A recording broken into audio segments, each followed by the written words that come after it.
सभी को ऋषि पंचमी पर्व की हार्दिक शुभकामनाएं। आज आप सभी सुनेंगे ऋषि पंचमी की व्रत कथा। हिंदू धर्म में ऋषि पंचमी का विशेष महत्व है। हिंदू पंचांग के अनुसार हर साल भाद्रपद मास में शुक्ल पक्ष की पंचमी तिथि को ऋषि पंचमी व्रत रखा जाता है। यह व्रत सुहागिन महिलाएं और लड़कियों के लिए खास होता है। इस पावन दिन सप्त ऋषियों का पूजन किया जाता है। इस दिन सप्त ऋषियों का आशीर्वाद प्राप्त करने और सुख शांति व समृद्धि की कामना के साथ महिलाएं यह व्रत करती है। महिलाओं की माहवारी के दौरान अनजाने में हुई धार्मिक गलतियों और उसे मिलने वाले दोषों से रक्षा करने के लिए यह व्रत महत्वपूर्ण माना जाता है। आइए अब श्रवण करें ऋषि पंचमी की व्रत कथा। सतयुग में विदर्भ नगरी में सयनजीत नामक राजा हुए थे। वह ऋषियों के समान थे। उन्हीं के राज में एक कृषक सुमित्र था। उसकी पत्नी जयश्री अत्यंत पतिव्रता थी। एक समय वर्षा ऋतु में जब उसकी पत्नी खेती के कर्मों में लगी हुई थी तो वह रजवाला हो गई। उसको रजवाला होने का पता लग गया, फिर भी वह घर के कामों में लगी रही। कुछ समय बाद वह दोनों स्त्री पुरुष अपनी अपनी आयु भोगकर मृत्यु को प्राप्त हुए।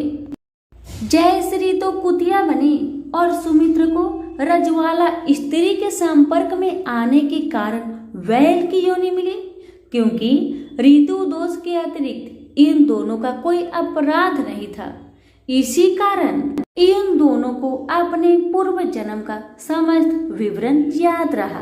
वे दोनों कुतिया और बैल के रूप में उसी नगर में अपने बेटे सुचित्र के यहाँ रहने लगे। धर्मात्मा सुचित्र अपने अतिथियों का पूर्व सत्कार करता था। अपने पिता के श्राद्ध के दिन उसने अपने घर ब्राह्मण को भोजन के लिए नाना प्रकार के भोजन बनवाए। जब उसकी स्त्री किसी काम के लिए रसोई से बाहर गई हुई थी तो एक सर्प ने रसोई की खीर के बर्तन में विष वमन कर दिया।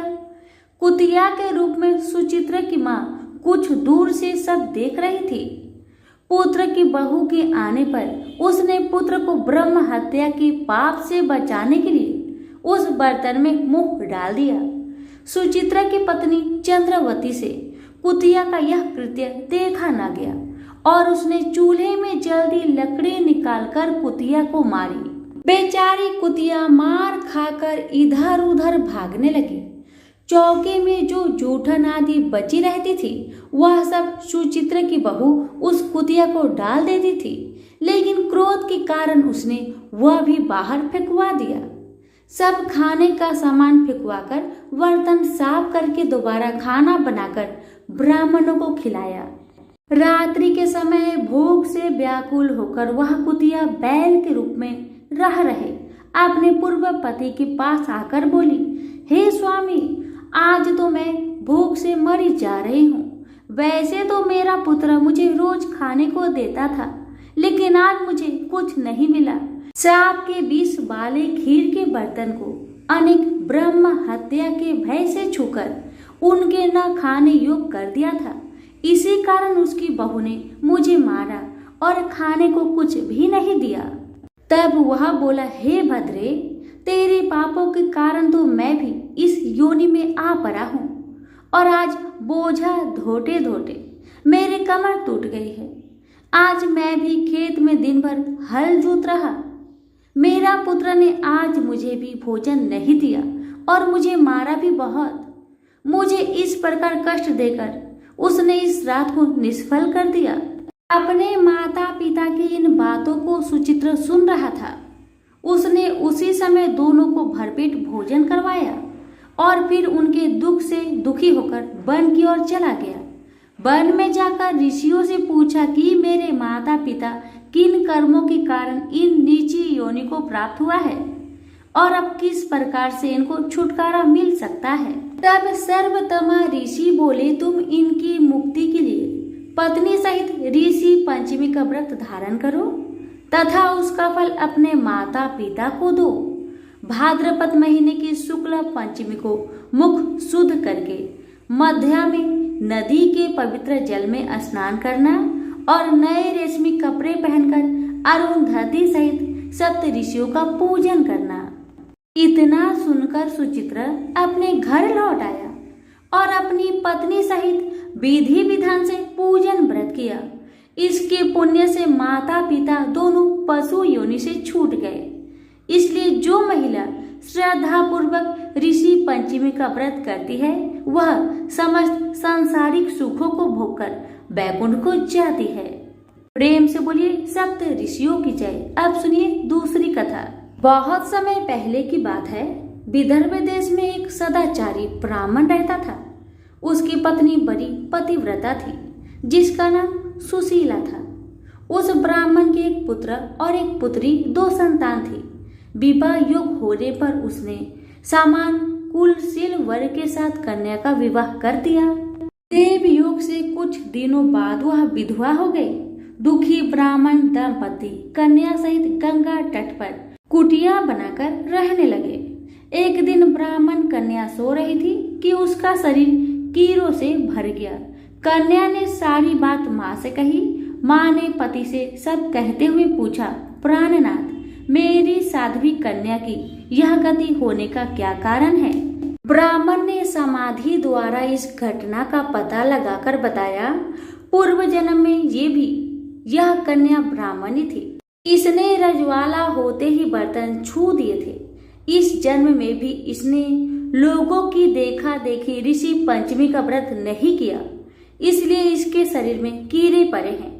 हिंदू धर्म में शास्त्रों में वर्णित है कि रजवाला स्त्री पहले दिन चंडालनी, दूसरे दिन ब्रह्मघातनी तथा तीसरे दिन धोबिन के समान अपवित्र होती है।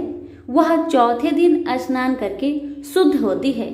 यदि यह शुद्ध मन से अब भी ऋषि पंचमी का व्रत करे तो इसके सारे दुख दूर हो जाएंगे और अगले जन्म में अटल सौभाग्य प्राप्त करेगी। पिता की आज्ञा से पुत्री ने विधि पूर्वक ऋषि पंचमी का व्रत एवं पूजन किया। व्रत के प्रभाव से वह सारे दुखों से मुक्त हो गई। अगले जन्म में उसे अटल सौभाग्य सहित अच्छे सुखों का भोग मिला। प्रेम से बोलिए सप्त ऋषियों की जय। कथा अच्छी लगे तो दूसरों को शेयर करना ना भूले। धन्यवाद। एक बार गणेश जी ने पृथ्वी के मनुष्य की परीक्षा लेने का विचार किया। वे अपना रूप बदलकर पृथ्वी पर भ्रमण करने लगे। उन्होंने एक बालक का रूप बना लिया। एक हाथ में एक चम्मच में दूध ले लिया और दूसरे हाथ में एक चुटकी चावल ले लिए और गली गली घूमने लगे। साथ ही साथ आवाज लगाते चल रहे थे, कोई मेरे लिए खीर बना दे, कोई मेरे लिए खीर बना दे। कोई भी उन पर ध्यान नहीं दे रहा था, बल्कि लोग उन पर हंस रहे थे। वे लगातार एक गांव के बाद दूसरे गांव इसी तरह चक्कर लगाते हुए पुकारते रहे, पर कोई खीर बनाने के लिए तैयार नहीं था। सुबह से शाम हो गई। गणेश जी लगातार घूमते रहे। एक बुढ़िया थी, शाम के वक्त अपनी झोपड़ी के बाहर बैठी हुई थी। तभी गणेश जी वहां से पुकारते हुए निकले कि कोई मेरी खीर बना दे, कोई मेरी खीर बना दे। बुढ़िया बहुत कोमल हृदय वाली स्त्री थी। उसने कहा, बेटा मैं तेरी खीर बना देती हूँ। गणेश जी ने कहा, माई अपने घर में से दूध और चावल लेने के लिए बर्तन ले आओ। बुढ़िया एक कटोरी लेकर जब झोपड़ी के बाहर आई तो गणेश जी ने कहा, अपने घर का सबसे बड़ा बर्तन लेकर आओ। बुढ़िया को थोड़ी झुलझुलाहट हुई, पर उसने कहा, चलो बच्चे का मन रख लेती हूँ। और अंदर जाकर वह अपने घर का सबसे बड़ा पतीला लेकर बाहर आई। गणेश जी ने चम्मच से पतीले में दूध उड़ेलना शुरू किया। तब बुढ़िया के आश्चर्य की सीमा न रही। जब उसने देखा दूध से पूरा पतीला भर गया है, एक के बाद एक वह बर्तन झोपड़ी से बाहर लाती गई और उसमें गणेश जी दूध भरते चले गए। इस तरह से घर के सारे बर्तन दूध से लबालब भर गए। गणेश भगवान ने बुढ़िया से कहा, मैं स्नान करके आता हूँ, तब तक तुम खीर बना लो, मैं वापस आकर खाऊंगा। बुढ़िया ने पूछा, मैं इतनी सारी खीर का क्या करूंगी? इस पर गणपति जी बोले, सारे गांव को दावत दे दो। बुढ़िया ने बड़े प्यार से मन लगाकर खीर बनाई। खीर की भीनी भीनी मीठी मीठी खुशबू चारों दिशाओं में फैल गई। खीर बनाने के बाद वह हर घर में जाकर खीर खाने का न्योता देने लगी। लोग उस पर हंस रहे थे। बुढ़िया के घर में खाने को दाना नहीं और यह सारे गांव को खीर खाने की दावत दे रही है। लोगों को कौतूहल हुआ और खीर की खुशबू से लोग खींचे चले आए। सारा गांव बुढ़िया घर में इकट्ठा हो गया। जब बुढ़िया की बहू को दावत की बात मालूम हुई तब वह सबसे पहले वहां पहुंच गई। उसने खीर से भरे पतीलों को जब देखा तो उसके मुंह में पानी आ गया। उसे बड़ी जोर से भूख लगी हुई थी। उसने एक कटोरी खीर निकाली और दरवाजे के पीछे बैठकर खाने को तैयार करने लगी। इसी बीच एक छींटा गिर गया और गणपति जी का भोग लग गया और वो प्रसन्न हो गए। अब पूरे गांव को खाने की दावत देकर बुढ़िया वापस अपने घर आई। उसने देखा बालक वापस आ गया था। बुढ़िया ने कहा, बेटा खीर तैयार है, भोग लगा लो। गणपति जी बोले, माँ भोग तो लग चुका है, मेरा पेट पूरी तरह से भर गया है, मैं तृप्त हूँ, अब तू खा, अपने परिवार और गांव वालों को खिला। बुढ़िया ने कहा, यह तो बहुत ज्यादा है, सबका पेट भर जाएगा, इसके बाद भी यह बच जाएगी। उस बची खीर का मैं क्या करूंगी? ईश्वर गणेश जी बोले, उस बची खीर को रात में अपने घर के चारों कोनों में रख देना। और बुढ़िया ने ऐसा ही किया। जब सारा गांव जी भरकर खा चुका तभी ढेर सारी खीर बच गई। उसने उसके पत्रों को अपने घर के चारों तरफ रख दिया। वहां उठकर उसने क्या देखा? पतीले में खीर के स्थान पर हीरे, जवाहरात और मोती भर गए हैं। बहुत खुश हुई। उसकी सारी दरिद्रता दूर हो गई। वह आराम से रहने लगी। उसने गणपति जी का एक भव्य मंदिर बनवाया और साथ में एक बड़ा सा तालाब भी खुदवाया। इस तरह उसका नाम दूर दूर तक प्रसिद्ध हो गया। उस जगह वार्षिक मेले लगने लगे।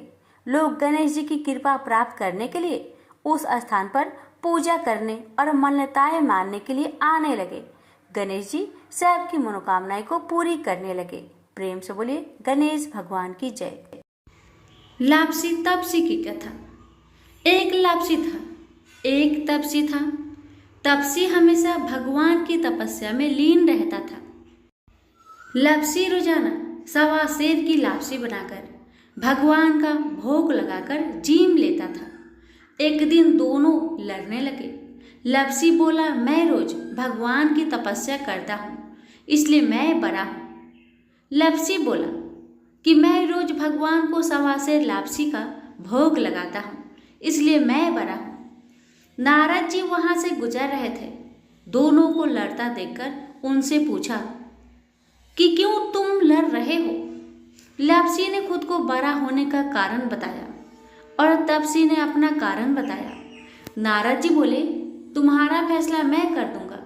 दूसरे दिन लापसी और तपसी नहाकर अपनी रोज की भक्ति करने आए तो नारद जी ने छुपकर 1.25 करोड़ की एक एक अंगूठी उन दोनों के आगे रख दी।